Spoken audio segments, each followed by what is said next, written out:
why CNN decided to suspend Roland Martin for his offensive comments on Super Bowl night about masculinity and femininity and the color pink and kind of a homophobic tinged comments, but not conservative Dana Loesch, as we covered a couple of weeks ago, Lewis, when she said she would have urinated on the Taliban corpses as well.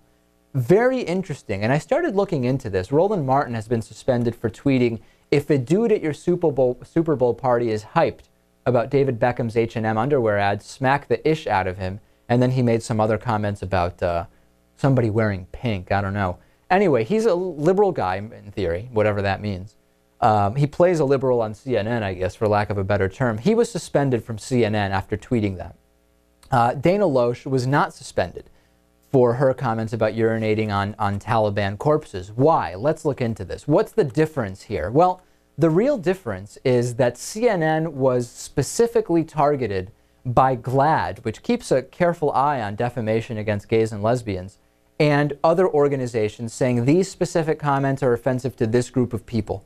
The Dana Loesch comments were generally offensive. People were just as offended, I think, by the Dana Loesch comments, but they were more broadly offensive, and it did not strike as being insensitive to a particular group of people by not suspending her, whereas the Roland Martin comment really put CNN under the limelight, for lack of a better term. I think it's hypocrisy. I don't think this has anything to do with actual CNN policy on comments being made by their employees.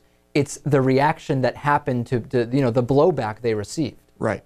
I mean, unfortunately, at the same time, we live in a country where it might be okay to say those things about a certain group of people if you're fighting against them in a foreign country, and you're not just going to receive the same criticism as if you're insulting people who presumably live in your country and are a minority. Yeah, I'm not sure. I mean, Dana Loesch's comments generally offended decent people everywhere. That the decent people is not a protected class. There's not special interest groups, I guess, for decent people. So really what we needed there was some more specific pressure from groups, really, as it seems what it takes to get CNN's attention. Right. And what groups are going to target defamation of Islamic people?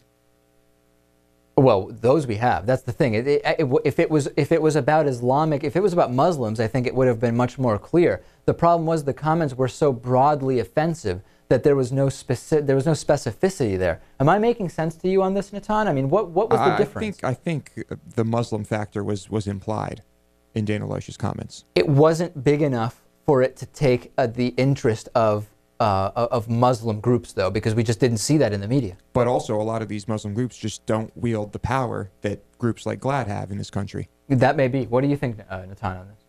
I don't know. I mean, it seems like there wasn't some sort of specific complaint against what Dana Loesch said from a group that CNN would listen to. I mean, maybe viewers sent emails and left voicemails, but other than that, it seems like it doesn't have to do with how offensive it is to you, just how offensive it is to people who affect what gets on the air. Absolutely. I think we can all agree with that. Well said, yeah. On the bonus show today, the Postal Service is losing more and more money. We'll talk about that. We'll also talk about cell phones for the poor paid for by the government. We'll talk about the insider trading bill. DavidPakman.com/birthday. Because it was my birthday a few days ago, we're giving away a free t-shirt with any one-year membership for the next few days. DavidPakman.com/birthday. Back after this.